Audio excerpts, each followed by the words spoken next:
Hello दोस्तों, आपका स्वागत है मेरे यूट्यूब चैनल पे। मेरा नाम है रजनीकांत केसरी। मैंने फर्स्ट अटेम्प्ट में ही सीटेट में 112 नंबर 112 आउट ऑफ 150 स्कोर किया था जुलाई वाले एग्ज़ाम में 2024 में। तो मैंने इसी नोट को यूज़ किया था उसमें पेडागोजी पढ़ने में। तो मैं आज से एक पेडागोजी की सीरीज़ लाने वाला हूँ। वीडियोस टॉपिक वाइज रहेंगे वो सारे वीडियोस, जिसमें मैं अपने नोट्स को शेयर करूँगा ताकि जो मेरे कलीग्स है, क्योंकि मैंने स्कोर किया तो मेरे कलीग्स भी डेफिनेटली कर सकते हैं। फिर फर्स्ट अटेम्प्ट में ही अच्छा से अच्छा स्कोर कर सके और उनका जो एक्चुअल ग्रोथ है उसकी स्पीड बढ़ सके। मैं चाहता हूँ कि सबके पास एक सही नोट पहुँचे, जिससे जो जैसे मुझे भी बहुत समस्या हुई थी सीटेट देते समय कि कहाँ से नोट्स लूँ, कहाँ से क्या करूँ। लेकिन मैंने वीडियोस देखे, इंटरनेट से मटेरियल कलेक्ट किया और ये एक नोट प्रिपेयर किया, जैसे पढ़ के मैंने स्कोर किया था। So hope it will help you. Okay, तो देखिए मेरे स्क्रीन पे सबसे first thing is the cognitive development. Cognitive development means होता है संज्ञानात्मक विकास। संज्ञानात्मक मतलब बुद्धि, जो मस्तिष्क है, जो समझने की क्षमता है, अंडरस्टैंडिंग कैपेसिटी, वो उस कैपेसिटी को ही संज्ञान से जोड़ा जाता है। मतलब कोई व्यक्ति कैपेबल है कि नहीं अपने मेंटालिटी को लेकर के। तो मेंटालिटी से रिलेटेड जितनी चीज़ें होती हैं वही संज्ञानात्मक कॉग्निशन के अंदर आती है। तो यहाँ पे हम लोग केवल चाइल्ड पेडागोजी पढ़ रहे हैं, तो उसमें हम लोग केवल जो थ्योरीज दी गई हैं कुछ प्रोमिनेंट साइकोलॉजिस्ट की, उन्हें ही पढ़ने वाले वही नोट्स में, और उन्हीं से क्वेश्चंस भी आते हैं बेसिकली सीटेट या फिर अदर एनी डिफरेंट एग्ज़ाम्स, जैसे बिहार का स्टेट है, other teaching jobs, KVS, NVS, EMRS में जो पेडागोजी आती है, सारे के टॉपिक्स कॉग्निटिव डेवलपमेंट में से इन्हीं तीन टॉपिक्स में से आते हैं। मेरे तीन कहने का मतलब है, जैसा कि आप देख सकते हैं, मैंने लिखा हुआ है, three main theories are given by Piaget, Vygotsky and Bruner, James Bruner. So इनमें इन तीनों में से भी सबसे जो प्रोमिनेंट है, सबसे इम्पोर्टेंट, जो most important we can say from cognitive development is Piaget. Piaget का पढ़ना बहुत मैंडेटरी है, और इन्हें तो बेसिकली डेवलपमेंटल साइकोलॉजी का फादर भी कहा जाता है। उससे पहले लोग उतना सिस्टमैटिक वे में स्टडी नहीं करते थे। इसीलिए इन्हें ऐसा एक पोस्ट दिया गया है, developmental psychology, father of developmental psychology. ठीक है, तो पियाजेट का संज्ञानात्मक विकास का सिद्धांत हम लोग ये पढ़ने वाले हैं, जो कि कॉग्निटिव डेवलपमेंट में पहला है। उसके बाद हम लोग वाइगॉत्स्की पढ़ेंगे और फिर इसके बाद ब्रूनर का पढ़ेंगे। ठीक है, तो first is the Piaget. Piaget ने सबसे पहले एक पुस्तक लिखी थी जिसका नाम था the language and the thought of the child. Thought of the child, the language and the thought of the child. He made a systematic study. Cognitive development का पियाजेट ने बहुत सिस्टमैटिक स्टडी किया था, और उस सिस्टमैटिक स्टडी में उन्होंने जो बुक पब्लिश की थी उसमें उन्होंने चार जो उन कैटेगरीज के बारे में एक्सप्लेन किया था। Categories in four stages we can see, there are four, wait, हाँ, तो कैटेगरीज इन फोर स्टेजेज, ये फोर स्टेजेस कैटेगरीज थी, फोर स्टेजेस के उन्होंने अपने बुक में ऐसा लिखा हुआ है। देखिए आगे एक और इम्पॉर्टेंट इन्फॉर्मेशन है कि पियाजेट को ही डेवलपमेंटल साइकोलॉजी का पिता, father of a genetic epistemology का भी उन्हें पोस्ट मिला हुआ है ना। हम लोग फोर स्टेजेस जो कि मोस्ट इम्पॉर्टेंट है, इन्हीं फोर स्टेजेस में ही काफ़ी सारे क्वेश्चंस पूछे जाते हैं। सबसे पहला है सेंसरी मोटर स्टेज। वैसे टोटल 4 स्टेजेस हैं। सेंसरी मोटर स्टेज ये फर्स्ट पोस्ट है।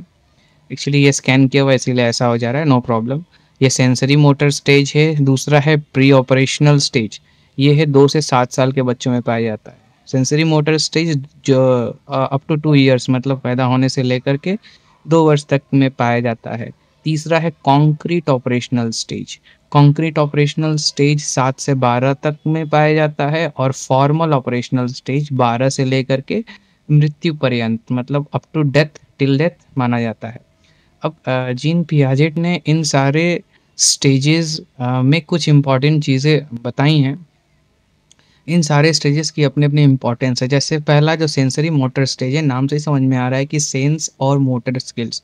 सेंसेस मतलब जो हम लोग के पास सेंसेस होते हैं, जैसे touch, taste, we can see, हम लोग देख सकते हैं, हम लोग सुन सकते हैं, हम लोग स्मेल कर सकते हैं, so I mean we can observe smell, so हम लोग ऑब्जर्व कर सकते हैं। सो इतनी सारी चीज़ें जिस सेंसेस से करते हैं उनका डेवलपमेंट होता है, बच्चे उनका यूज़ करना सीखते हैं सेंसरी मोटर स्टेज में। और साथ में मोटर स्किल्स जैसे हाथों को हिलाना, पैरों को हिलाना, अपनी उंगलियों को हिलाना और सेंसेस के साथ कैसे उन्हें कोऑर्डिनेट किया जाए, ये सारी चीज़ें बच्चे सीखते हैं पहले स्टेज में, सेंसरी मोटर स्टेज में। Second stage is pre operational stage. Pre operational stage, अब ये एक ऐसा स्टेज है, अब सेंसरी मोटर स्टेज में बच्चे सेंसेस को डेवलप कर चुके होते हैं, अब वो दुनिया को सीखना शुरू करते हैं, जो कि सेकंड स्टेज में शुरू होता है। थर्ड स्टेज में वे लॉजिकल, सेकंड स्टेज में जो सीखते हैं उन्हें वे सीखते सीखते थर्ड स्टेज में पहुंच जाते हैं, जहाँ पे वो कॉन्क्रीट ऑपरेशनल, मतलब जो चीज़ें वो सीख रहे थे ऑपरेशन में, जो नए नए ऑपरेशंस कर रहे थे, उन्हें वो कॉन्क्रीट फॉर्म मिलता है, वो रीजनिंग करने लायक हो जाते हैं। और ये 12 वर्ष तक कंप्लीट हो जाता है स्टेज। उसके बाद 12 के बाद फॉर्मल ऑपरेशन जो टिल डेथ चलता है, यानी लोग जीवन पर्यंत सीखते रहते हैं, कुछ ना कुछ सीखते रहते हैं। सो यही 4 स्टेजेस जीन पियाजेट ने अपने बुक में एक्सप्लेन की थी। सबसे पहला स्टेज हम लोग पढ़ेंगे, the first stage is sensory motor stage. उसमें एक सेंसरी मोटर स्टेज में एक छोटा सा एक्सपेरिमेंट किया जाता है, ब्लैंकेट एंड बॉल स्टडी। उससे पहले मैं कुछ बातें बताऊंगा। जैसे सेंसरी मोटर स्टेज में सबसे मोस्ट इंपॉर्टेंट चीज़ है ऑब्जेक्ट परमानेंस, वो सारे इंपॉर्टेंट चीज़ें हैं। तो ऑब्जेक्ट परमानेंस, ऑब्जेक्ट परमानेंस क्या थी? तो वस्तु स्थिरता एवं संकल्पना है। वस्तु स्थिरता वह संकल्पना है। ऑब्जेक्ट परमानेंट को ही हिंदी में वस्तु स्थिरता कहा जाता है। और यह वह संकल्पना है कि यदि वस्तु हटा दी जाए तो भी वह मौजूद रहता है। ठीक है, बच्चा धीरे धीरे जब छोटा होता है सेंसरी मोटर स्टेज में, तो सबसे छोटा होता है, बहुत इनिशियल स्टेज में, तो बच्चे के सामने से कोई चीज़ हटा दी जाए तो वो बच्चा सोचता है कि वो चीज़ नहीं है, बट बच्चा इस चीज़ को रिकवर करता है, वो सीखता है रिफ्लेक्शन, अलग अलग एक्शन से, एक्सपीरियंस से, through out the month after birth, कि अब जो चीज़ें नहीं हैं, जो दिख नहीं रही हैं, वे भी प्रेजेंस हो सकती हैं। और इसी डेवलपमेंट को ही ऑब्जेक्ट परमानेंस, जब बच्चा पूरी तरह से सीख जाता है कि कोई वस्तु दिख रही थी अभी गायब हो गई है, अब वो फिर से आएगी, तो इस जो थॉट है, ये जो थॉट है कि वो वस्तु अभी भी है, प्रेजेंट है, दिख नहीं रहा है लेकिन है अभी भी, बस ढूंढना है, इसी थॉट को ऑब्जेक्ट परमानेंस कहते हैं। ठीक है, बच्चा ये चीज़ डेवलप कर लेता है इस सेंसरी मोटर स्टेज में। Blanket and ball study, actually ये ऑब्जेक्ट परमानेंस से ही जुड़ा हुआ है। इसमें ब्लैंकेट से एक बॉल को, पहले बॉल दिखाया जाता है, फिर ब्लैंकेट से छिपा दिया जाता है। बच्चा शुरू में तो सोचता है कि नहीं है, लेकिन समय बीतने के साथ, after passing of a time, इस टेस्ट में बच्चा फिर उसे ढूंढता है और अब उसके अंदर बॉल का एक परमानेंस माइंड में क्रिएट रहता है, मतलब एक उसकी इमेज रहती है थ्रू आउट द टेस्ट।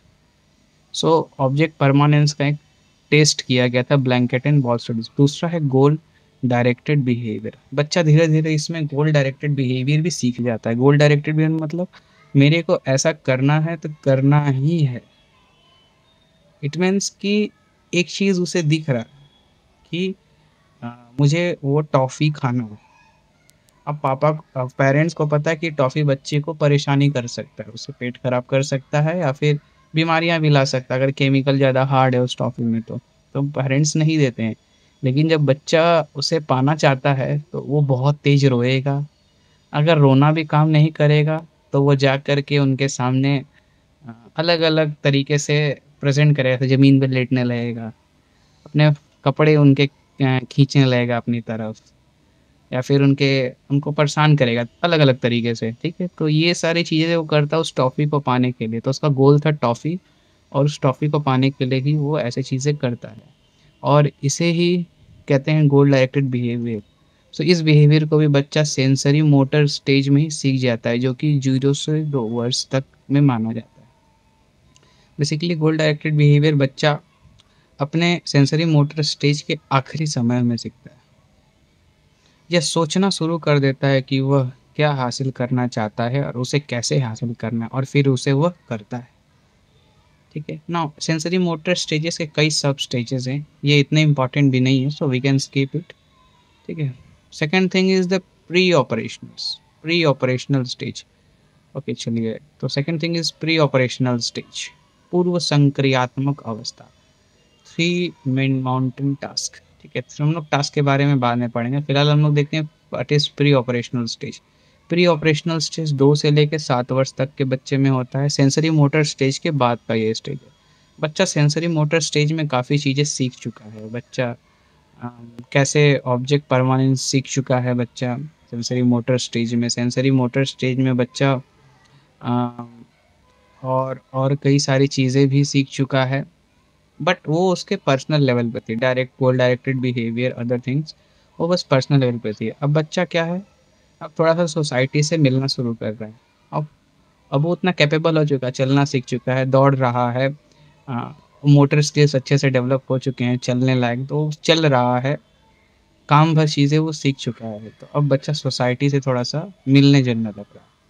तो जो अब इस क्रिया के बाद अब बच्चे में सेकेंड स्टेज में जब वो प्रवेश कर रहा है, प्री ऑपरेशनल स्टेज, तो उस स्टेज में अभी भी बच्चे को कुछ पता नहीं, वो बस फिजिकली कैपेबल है कहीं भी आ जा पाने में और इंटरैक्ट करने में, क्योंकि बच्चा अब अपने सब चीज़ों को शो कर पा रहा है कि क्या चाहिए कैसे नहीं चाहिए, रो करके, नाच करके, परेशान करके।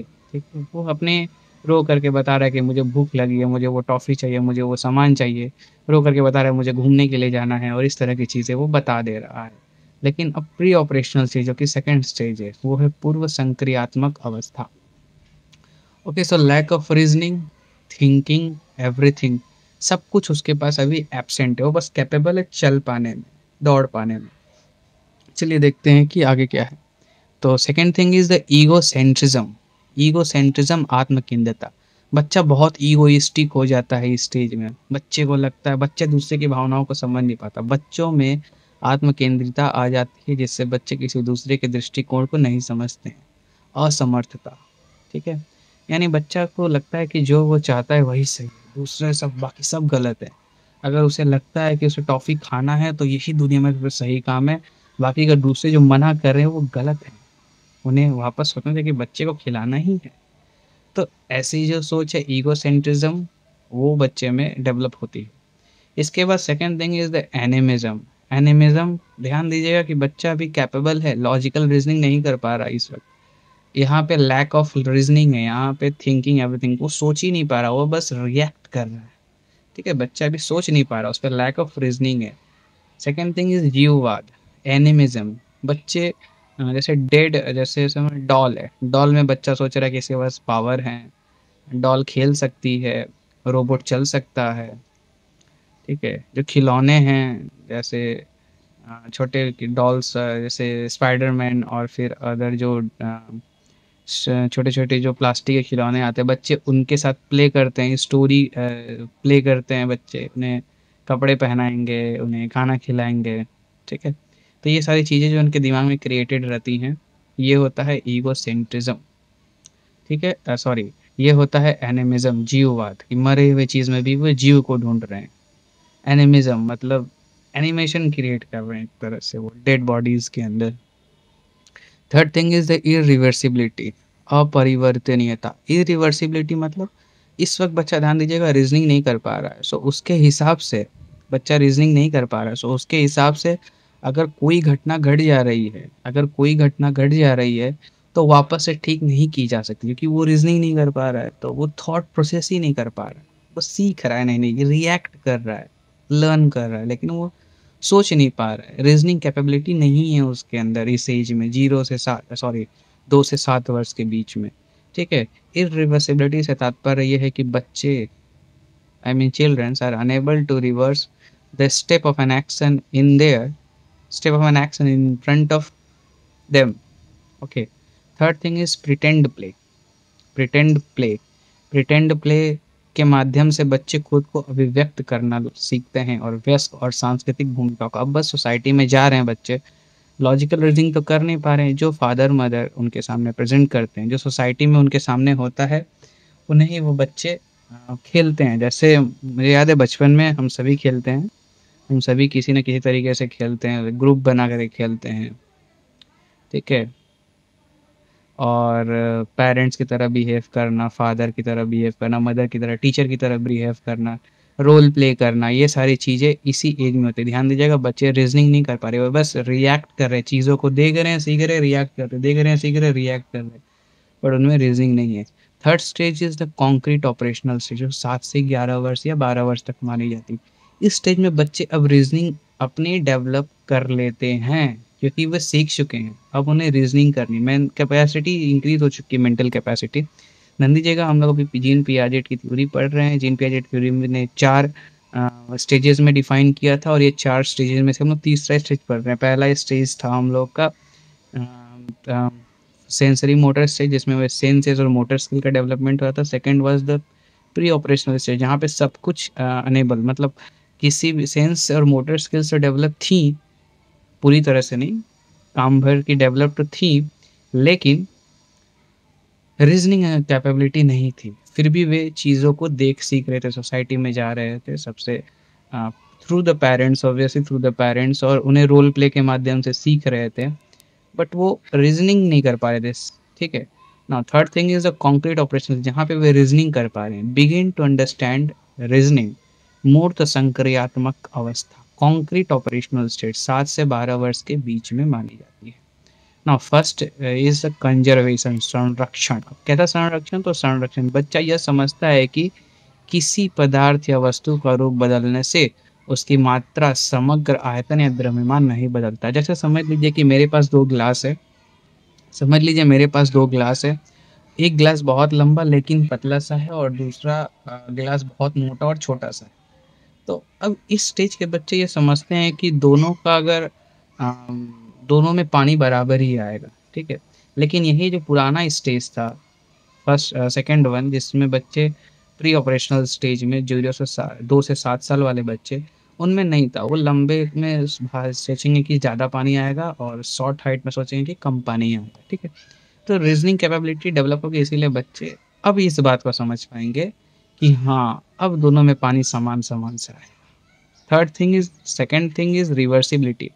देखिए, हम लोगों ने अभी इरिवर्सिबिलिटी पढ़ी थी, तो इरिवर्सिबिलिटी का जस्ट अपोजिट रिवर्सिबिलिटी। अब बच्चा रीजनिंग कर पा रहा है कि अगर हाँ, कोई चीज़ अगर खराब हुई है, उसे ठीक भी किया जा सकता है। बच्चा यह सीखता है कि कुछ चीज़ें जो दल बदल गई हैं, उन्हें उनकी मूल स्थिति में वापस लाया जा सकता है, उनकी मूल स्थिति में वापस लाया जा सकता है, ठीक है? तो मतलब रिवर्स किया जा सकता है। जैसे मान लो कोई चीज़ है, किसी को मार दिया, ठीक है? ये रिवर्स बदला जा सकता है, पॉसिबल है, ठीक है? प्रोसेस को वापस से लाया जा सकता है। फिर एक क्लासिफिकेशन, वर्गीकरण, क्लासिफिकेशन कैटेगराइजेशन जिसे बोलते हैं, कि बच्चा कैटेगरीज किसी न किसी, जैसे कि समझ लो उसके कई फ्रेंड्स हैं, तो कैटेगराइज कर देगा उसके लंबे दोस्त कौन से और छोटे दोस्त कौन से, या फिर उसके बॉयज़ फ्रेंड कौन से हैं, गर्ल्स फ्रेंड्स कौन से हैं उसके, ठीक है? ऐसे वो कैटेगरीज में डिवाइड कर सकता है, पॉसिबिलिटी है, ये रीजनिंग डेवलप हो चुकी है। थर्ड थिंग इज द क्रमबद्धता, सीक्वेंसिंग की। मान लीजिए एक सीक्वेंसिंग का मतलब, और हम लोग मैथ्स में पढ़ते भी हैं क्लास 6-7 में, सीक्वेंसिंग, इंक्रीजिंग और डिक्रीजिंग होता है, तो बच्चा क्रमबद्धता भी सीख जाता है। थर्ड इज द ट्रांसटिविटी, विभिन्न चीज़ों के बीच एक क्रम में स्थापित संबंधों को पहचानने की क्षमता को कहते हैं। इस अवस्था में ट्रांसटिविटी का विकास होता है। ट्रांसटिविटी मतलब होता है कि एक चीज़ दूसरे से संबंध रखता है, और बी तीसरे, सपोज कीजिए ए बी से संबंधित है, बी सी से, तब ए सी से संबंधित किसी न किसी स्तर पे होगा, और इसी ट्रांसटिविटी की बात यहाँ पे करी जा रही है, ठीक है? बच्चा रीजनिंग सीख गया तो बच्चा सब सीख गया। Third is the formal operation, fourth is the formal operation, जो कि फाइनल स्टेज होता है जीन पियाजेट के कॉग्निटिव डेवलपमेंट थ्योरी के पोर्शन में। Fourth is the final stage, okay. Abstract thinking develop हो जाती है। बच्चा एब्स्ट्रैक्ट थिंकिंग का मतलब होता है अमूर्त चिंतन। अमूर्त का मतलब होता है कि बच्चा अंडरस्टैंड कर रहा है, जैसे समझिए कि थ्योरम्स, जैसे मैथ्स में जो थ्योरम होते हैं वो एब्स्ट्रैक्ट होते हैं। Math is itself an abstract subject. तो उस सब्जेक्ट में क्या होता है कि जैसे हम लोग पाइथागोरस थ्योरम पढ़ते हैं क्लास 9 में, तो पाइथागोरस थ्योरम में क्या चीज़ें होती हैं कि पाइथागोरस थ्योरम जो थ्योरम है उसे रियलिटी में हम नहीं पा सकते, उसे बस पढ़ते हैं, अप्लाई कर सकते हैं लेकिन उसे पा नहीं सकते। We can not have Pythagoras theorem in our hand until and unless it is written on a paper. So यही रीज़न है कि पाइथागोरस थ्योरम और मैथ्स के अदर टॉपिक एब्स्ट्रैक्ट होती है। तो ये जो चीज़ें होती हैं ये बच्चा अब समझने लगता है, क्रिएट करने लगता है, उसके दिमाग में अब एब्स्ट्रैक्ट थिंकिंग आने लगती है। जैसे बड़ों का सम्मान करना, बचपन में तो ये केवल डर से बनी हुई हैबिट होती है, लेकिन फॉर्मल स्टेज में आने के बाद अब बच्चा उस सम्मान के प्रति एक फीलिंग्स को प्रेजेंट करता है। वी कैन से कि एब्स्ट्रैक्ट फीलिंग से भी रिलेटेड बहुत सारी चीज़ें हैं एब्स्ट्रैक्ट से। सो फॉर्मल ऑपरेशनल सेशन में बच्चे एब्स्ट्रैक्ट थिंकिंग को भी डेवलप कर जाते हैं, ठीक है। First thing is a deductive logic, निगमनात्मक तर्क। जैसे बोडोमॉस रूल को सीखना, जैसे बोडोमॉस रूल हम लोग सीखते हैं तो डिडक्टिव लॉजिक होता है। रियलिटी में नहीं, सिर्फ पेन पेपर से ही ये सारी चीज़ें कहती है, लेकिन ये होता है, ठीक है। इसे अप्लाई कर सकते हैं, इसे इसे इसे हम पा नहीं सकते बट इसे अप्लाई कर सकते हैं। ये है एब्स्ट्रैक्ट थिंकिंग और इसे ही बच्चा इस चीज़ में सीखना, जो कि सबसे टफेस्ट लेवल की चीज़ होती है। और second is the hypothetical situation, abstract and scientific thinking. Hypothetical situation मतलब समझ लीजिए कि ऐसे न्यूट्रॉन प्रोटॉन है, वी बिलीव दैट कि neutron proton exist inside an atom, हम लोग पढ़े हुए हैं। तो ये तो चीज़ हम लोग मानते हैं, कभी देखे तो नहीं है, we don't have even idea of atom, but हम लोग के बॉडी में तो है, ऐसा एज्यूम किए हुए। ये एब्स्ट्रैक्ट थिंकिंग है, ठीक है। तो ये एब्स्ट्रैक्ट थिंकिंग बच्चा अपने माइंड में डेवलप कर लेता है, ठीक है। तो इस स्टेज में ही, और ध्यान दीजिएगा इसीलिए साइंस की बुक छोटे क्लासेस में नहीं दी जाती, बड़े क्लासेस में ही दी जाती है। इसके बाद आता है प्रॉब्लम सॉल्विंग। बच्चा प्रॉब्लम सॉल्विंग सीख जाता है, अमूर्त रूप से सोचने, बहुसंज्ञान और समस्या को समाधान करने की क्षमता रखता है, ठीक है। बच्चे धीरे धीरे डेवलप कर जाते हैं। नाउ जीन पियाजेट से जुड़े हुए कुछ इंपॉर्टेंट टर्म्स है। First term is schema. Schemas schemas building blocks of intelligent behaviour, a way of organising knowledge. Okay, building block of intelligent behaviour. तो इंटेलिजेंट बिहेवियर जो हम लोग जो बच्चे सीखते हैं थ्रू आउट द लाइफ, उसे स्कीमा बोलते हैं, ठीक है। ये ब्लॉक्स होते हैं, छोटे छोटे ब्लॉक्स, ठीक है। ये भी एब्स्ट्रैक्ट थिंकिंग है, छोटे छोटे ब्लॉक्स हैं, उन्हीं ब्लॉक्स को स्कीमा बोलते हैं। और हम अपने नॉलेज को ऑर्गेनाइज करके रखते हैं। फॉर एग्जांपल सपोज कीजिए एक बच्चा एक बच्चा का दोस्त है क्लास 4 का, वो बड़ा हो गया, क्लास 10 में भी उसकी दोस्ती रही, लेकिन अब वो जो दोस्त था उसका वो कुछ नए बिहेवियर डेवलप कर रहा है जो तुम्हें पसंद नहीं आ रहा है। तो तुम क्या करोगे, अब उसके साथ जो तुम्हारे स्कीमास थी उसकी पर्सनालिटी को लेके अब तुम थोड़ा चेंज करोगे। अब सोचोगे कि अब ये थोड़ा बदमाश हो चुका है, अब इसे थोड़ा-सा मुझे इससे दूर रहना चाहिए, अदरवाइज़ मेरे पढ़ाई को भी हैम्पर करेगा ये चीज़ें। तो जब इतनी सारी चीज़ें तुम जो चेंज करोगे, हो सके वो एक 11-12 तक, क्लास 11-12 तक तुम्हारा दोस्त एक बहुत बेकार हो जाए, तो तुम एकदम दोस्ती छोड़ दोगे। तो ये सारी चीज़ें तुम कैसे करोगे? तो अपने स्कीमाज़ में चेंजेज़ लाओगे, ठीक है? स्कीमा जो बिल्डिंग ब्लॉक है उसके उसके जो उससे रिलेटेड जो नॉलेज है, उस नॉलेज के जो स्कीमाज़ हैं, जो तुम्हारे इंटेलिजेंट बिहेवियर के बिल्डिंग ब्लॉक्स बनते हैं, उन्हें तुम चेंज करोगे, ठीक है? तो ये सारी चीज़ें तुम करोगे। Second thing is adaptation. यह एक प्रक्रिया है जिसमें जीव अपने पर्यावरण के साथ तालमेल बिठाते हैं।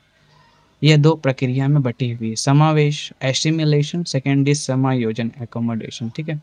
चलिए बात करते हैं ये क्या होता है एडैप्टेशन। एक इम्पॉर्टेंट ये टॉपिक है। यह एक प्रक्रिया है जिसमें जीव अपने पर्यावरण के साथ तालमेल बिठाते हैं, ठीक है? जैसे हम लोग ही, जैसे सपोज़ करो आप लोग अभी प्रिपरेशन कर रहे हो, मैं भी अभी प्रिपरेशन कर रहा हूँ।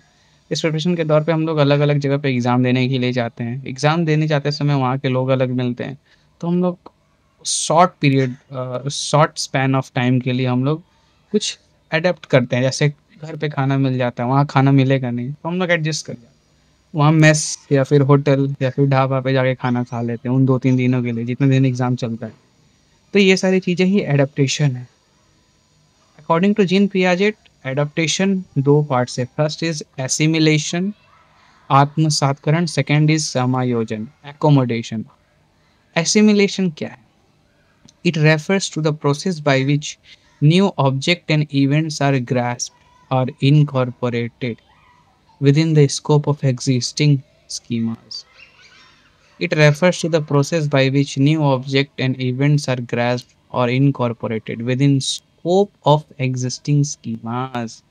So existing schemas जो हैं, जैसे तुम्हारे दोस्त का जो मैंने एग्जांपल दिया था, वो तो तुमने क्लास 4 से ही डेवलप करके रखा था, क्योंकि वो तुम्हारे क्लास 4 से ही दोस्त था। लेकिन 10 में आते-आते तुमने कुछ उसमें चेंजेस लाए और क्लास 11-12 तक तो तुमने उसे छोड़ ही दिया, क्योंकि उससे रिलेटेड जो इन्फॉर्मेशन तुम्हारे दिमाग में है, जो स्कीमाज़ हैं, अब उनमें कुछ ऐसे इन्फॉर्मेशन आ चुके हैं, चेंजेस आ चुके हैं, जो अब तुम्हें उसका दोस्त रहने से मना कर रहे हैं, ठीक है? तो ये है एसिमिलेशन जो तुमने अपने स्कीमास के साथ किया, ठीक है? नाउ समायोजन क्या है? It is the process through which the existing schema structure is modified to need the resistance. Now it, ठीक है? So accommodation क्या है? It is process through which existing schemas or structure is modified to the resistance to straightforward grasping or assimilation of a new object or event. फिर से समझिए, it is a process through which, ये एक प्रक्रिया है, एक process है accommodation, जिसमें जो एग्जिस्टिंग स्कीमा या स्ट्रक्चर है उसे मॉडिफिकेशन किया जाता है। ध्यान दीजिएगा, पिछले वाले में मॉडिफिकेशन नहीं हो रहा था, आप उसमें ऐड कर रहे थे, आपका दोस्त का जो इन्फॉर्मेशन था ऐड हो रहा था। यहाँ पे आप मॉडिफाई कर रहे हैं स्कीमास को। मॉडिफाई कर रहे हैं मतलब, क्यों मॉडिफाई कर रहे हैं स्कीमास को? क्योंकि आपको रेजिस्टेंस मिल रहा है। अब आपको रेजिस्टेंस मिल रहा है, आप गए खाने के लिए, आपको लगा था कि मैं जहाँ जाऊँगा वहाँ एग्ज़ाम देने गए, मुझे लगा था कि जहाँ मैं जाऊँगा वहाँ घर की तरह ही खाना मिलेगा, लेकिन नहीं, आप अकोमोडेट हो रहे हैं। ढाबा का खाना, एक साल भर पुराना खाना आपको खाने को मिल रहा है ढाबे पे। तो ये अकोमोडेशन हुआ आपके स्कीमाज़ में कि अब मुझे ऐसे खाने मिल सकते हैं। तो ये है अकोमोडेशन। ये चेंजेस हो गए थोड़े से। अगर माँ खिला रही हैं खाना घर पे और अच्छे-अच्छे माँ का फ्लेवर्स, हाथ के जो खाने हैं उनके फ्लेवर्स अच्छे हो रहे हैं, तो आपका एसिमिलेशन बढ़ता है, आप एसिमिलेट कर रहे हैं। लेकिन अब अकोमोडेट करना पड़ेगा अगर आप बाहर जाके खाओगे तो, ठीक है? Third is the equilibrium. जब पहले दिन आप गए थे तो वहाँ पे समस्या हुई थी रहने खाने में, लेकिन अकोमोडेशन और एसिमिलेशन दोनों प्रक्रियाएँ करने के बाद अब आप 2 दिन के बाद अब आप थोड़ा बहुत कंफर्टेबल हो उस जगह के हिसाब से, तो उसी कंफर्टेबिलिटी को ही हम लोग इक्विलिब्रियम पोजीशन कहते हैं। यानी अब बच्चा इक्विलिब्रियम पे आ चुका है, समायोजन फिर इक्विलिब्रियम, ठीक है? तो ये थी पूरी की पूरी जीन पियाजेट की थ्योरी कॉग्निटिव डेवलपमेंट की। नेक्स्ट वीडियो में हम लोग पढ़ेंगे वाइगॉस्की से जुड़ी हुई थ्योरी कॉग्निटिव डेवलपमेंट की। ओके, मेरे साथ बने रहने के लिए थैंक यू, और मेरे चैनल को सब्सक्राइब करना मत भूलिएगा, और लाइक कीजिएगा मेरे वीडियो को, और पॉसिबली शेयर कीजिएगा अपने कलीग्स के साथ जो भी सीटेट, केवीएस, एनवीएस, पेडागोजी, ऐसे सब्जेक्ट जिनमें पेडागोजी आती है, ये पढ़ सके, ऐसे एग्ज़ाम्स के प्रिपरेशन कर रहे हैं। तो thank you so much friends.